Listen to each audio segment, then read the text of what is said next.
Bienvenue dans cette vidéo qui vous permet donc de compléter votre schéma bilan des mouvements des plaques et de leurs conséquences. Alors, les documents que je vais vous passer maintenant étaient à la fin de la vidéo précédente, mais ils n'étaient juste là que pour consultation. Maintenant, voilà les explications.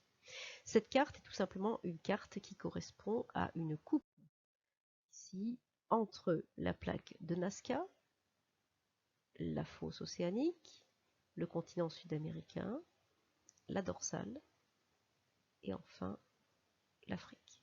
Donc on a une coupe qui va aller de l'ouest, ici, à l'est, au niveau des points cardinaux, dans laquelle je vais noter la présence de la plaque de Nazca, de la fosse océanique, de la plaque mixte ici sud-américaine, de la dorsale et de la plaque mixte, en partie, de la plaque africaine. Donc j'ai bien 1, 2, 3 plaques représentées. D'accord? Donc on regarde ce qui se passe en dessous, entre ces 3 plaques. Donc allons-y donc au commentaire de ce schéma. Alors, première chose, on va noter donc nos plaques, ici, d'abord, excusez-moi, l'orientation, l'ouest et l'est, pour bien se situer, la plaque de Nazca, la plaque sud-américaine et la plaque africaine. Je note aussi mes limites de plaque, la fosse, ici, entre la plaque de Nazca et la plaque sud-américaine, et donc la dorsale. Donc j'ai noté tout ce qui était pour l'instant plaque et limite de plaque. Maintenant je vais marquer tout ce qui est à l'intérieur de la Terre. On descend, cette fois pas en surface mais en coupe. Alors en coupe, qu'est-ce que je vois? J'ai ma lithosphère océanique ici, d'accord? Et j'ai ma lithosphère continentale, donc beaucoup plus épaisse mais beaucoup plus légère. J'indique aussi la sténosphère qui est située donc sous la lithosphère, qu'elle soit océanique ou continentale, peu importe, mais qui a un matériau qui, d'un point de vue des propriétés physiques, est légèrement différent. Et surtout, la sténosphère sera à l'origine du magma qu'on va voir remonter, qui va être à l'origine du plancher océanique. Alors, maintenant, je vais m'intéresser au mouvement. D'abord, au niveau de la dorsale. Souvenez-vous, au niveau de cette dorsale, on avait donc un mouvement d'écartement, c'est une zone de divergence. Je vais avoir l'ouverture, donc c'est ce mouvement d'écartement, rappelez-vous, de part et d'autre du rift qui est au centre de la dorsale, va donner lieu à l'ouverture d'un océan, puis ensuite à l'expansion océanique, suite à la libération de la lave effusive qui forme le plancher océanique.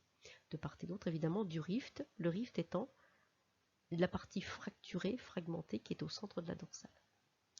Ensuite, au niveau de mes fosses, je vais voir un mouvement donc de rapprochement, c'est une zone de convergence. Alors je vais associer ce mouvement de rapprochement à la subduction. D'accord? Cette subduction, c'est quoi?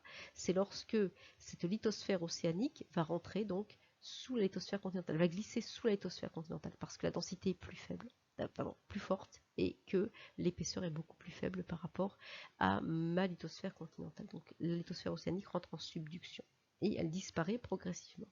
Donc à terme, cette subduction va entraîner quoi? La fermeture d'un océan, puis peut-être la formation d'une chaîne de montagnes par collision entre les deux blocs. Imaginez qu'il y a un bloc plus vers l'ouest de lithosphère continentale.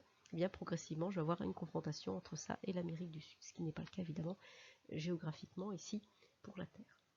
Alors, il me reste juste à marquer le titre, schéma bilan des mouvements des plaques et de leurs conséquences. Donc c'est un schéma que vous devez refaire par vous-même, soit sur une feuille blanche, soit sur une feuille quadrillée. Alors si jamais, par exemple, c'est trop compliqué, ou si vous avez un PAP pour dyslexie ou autre, dyspraxie, peu importe, ou dyscalculie, vous avez la possibilité aussi peut-être de prendre en photo l'écran ou d'apprendre directement sur la vidéo.